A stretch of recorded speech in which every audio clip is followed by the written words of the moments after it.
Hi, welcome back to Dr. Karen's Math Hacks. I'm always telling my students to simplify, simplify, simplify. However, sometimes there's an issue that you don't know what to divide by in order to simplify. It turns out that there's rules that we can use to determine whether something will be evenly divided or not.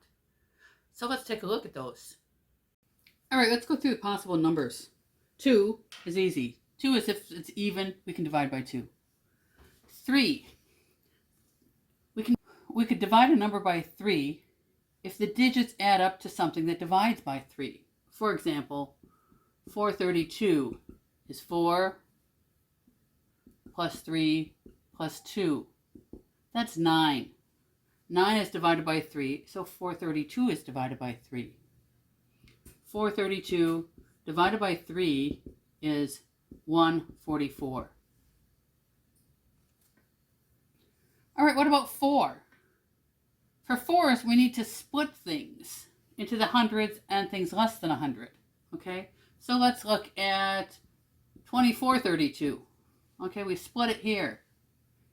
All right, anything over here is automatically divisible by 4 because 4 times 25 is 100, and this is 24 hundredths, okay?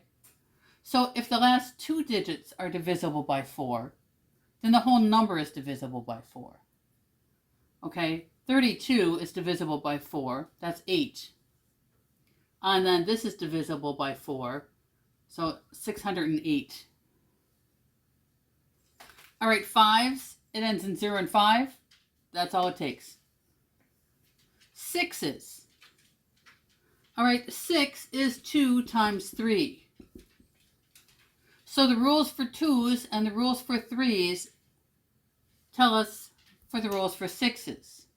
All right, 2s say it has to be even, and 3s say it has to add to something divisible by 3. Okay, so let's look at some cases. We had the 432 earlier and found that that was divisible by 3, but it's also even, so it's divisible by 2. So therefore it's divisible by 6.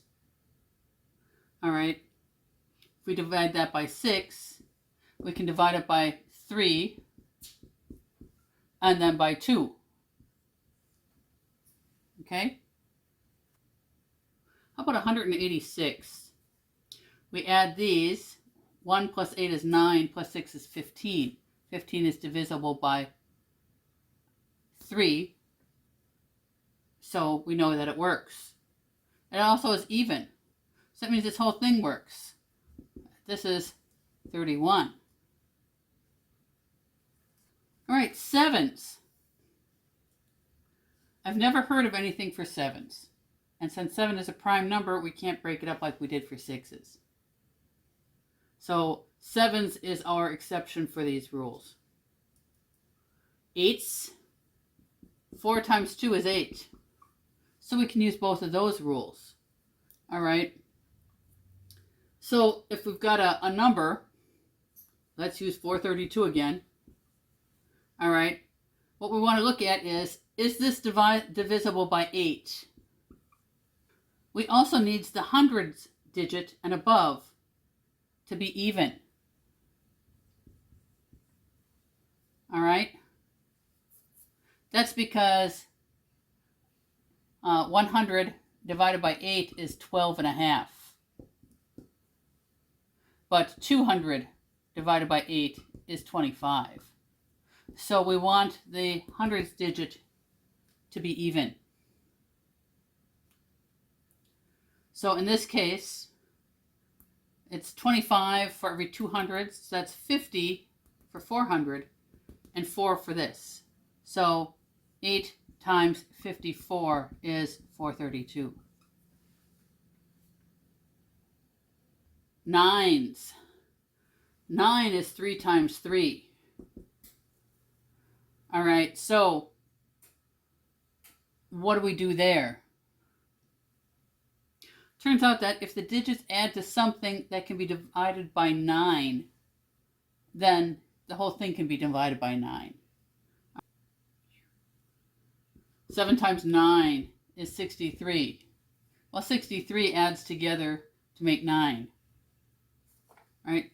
But this extends to numbers that are above 100. So, again, 432, we know that adds to 9. So that means that this is divisible by 9. Okay, so 4 gives us 36, which means that we have 7 left over. 72 divided by 9 is 8. So 9 times 48 is 432.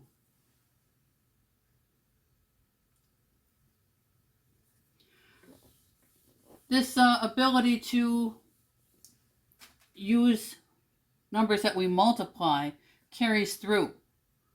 For example, we can determine what is divisible by 15. Okay, 3 times 5. Okay, 5 is 0 or 5. And 3 is that they need to add something divisible by 3. So, let's look at factors of 15. 15, 30. Let's take 45. Okay, 45.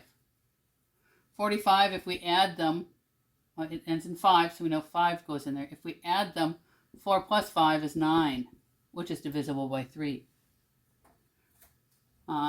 60, how about 75? 75, okay, ends in 5, so that's good there. 7 plus 5 is 12. 12 is divisible by 3.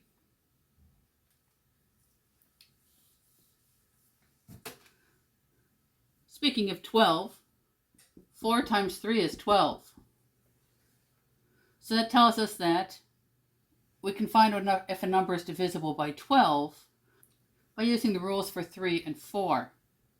All right. One that we know that works right now, 432, right?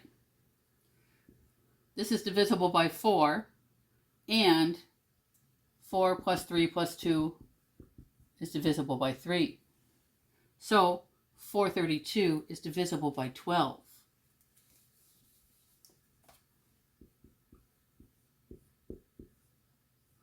All right, so we got 36. We got 72, which is 60 is 5, so 6.